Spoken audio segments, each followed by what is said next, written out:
À la découverte du château de la Roche-Jagou, sentinelle de granit sur le Trieux, imaginez-vous arrivant par une route sinueuse du Trégor, en Côte d'Armor. Soudain, surgit sur un éperon rocheux dominant une boucle profonde de l'estuaire du Trieux, le château de la Roche-Jagou. Petit arrêt sur la route de Bretagne afin de visiter le château de Jagu, un monument historique du XIIe siècle. Allons-y. Ce joyau du XVe siècle, classé monument historique depuis 1930, est l'un des mieux conservés de Bretagne. Propriété du département des Côtes d'Armor depuis 1958, il offre un parfait équilibre entre architecture militaire et résidence seigneuriale, dans un cadre naturel époustouflant. Son histoire commence au XIe siècle avec une motte féodale.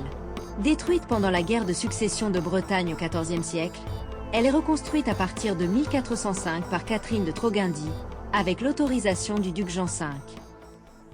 Le château a une vue dominante ici sur les méandres de la rivière.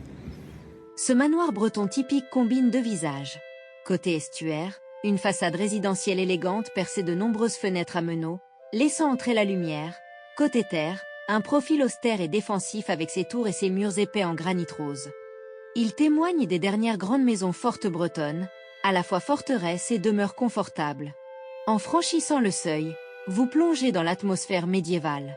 Le rez-de-chaussée, libre d'accès, révèle la vie quotidienne d'une seigneurie. Cuisine, salle basse et cave voûtée. Des escaliers à vis mènent aux étages supérieurs, où se déroulent chaque année des expositions temporaires de qualité. La visite guidée vous fait découvrir les charpentes remarquables, les cheminées monumentales et les détails architecturaux qui révèlent l'ingéniosité des bâtisseurs. Du haut, la vue sur la vallée du Trieux est tout simplement magique. Marais, bateaux, forêts et rochers offrent un panorama changeant au fil des heures. Autour du château s'étend un parc de 64 hectares, véritable écrin. Après l'ouragan de 1987, l'architecte paysagiste Bertrand Paulet a recréé un jardin d'inspiration médiévale, labellisé Jardin remarquable et éco-jardin. Vous flânerez parmi les plantes médicinales, le verger conservatoire, la palmeraie, les bassins, les pergolas et les œuvres d'art contemporaines disséminées dans le paysage. Des sentiers serpentent jusqu'à la pointe, offrant des points de vue sublimes sur l'estuaire. Vous emporterez un peu de cette Bretagne authentique, fière et éternelle. Le château veille toujours, comme il y a 6 siècles, sur les méandres du fleuve. Venez le saluer.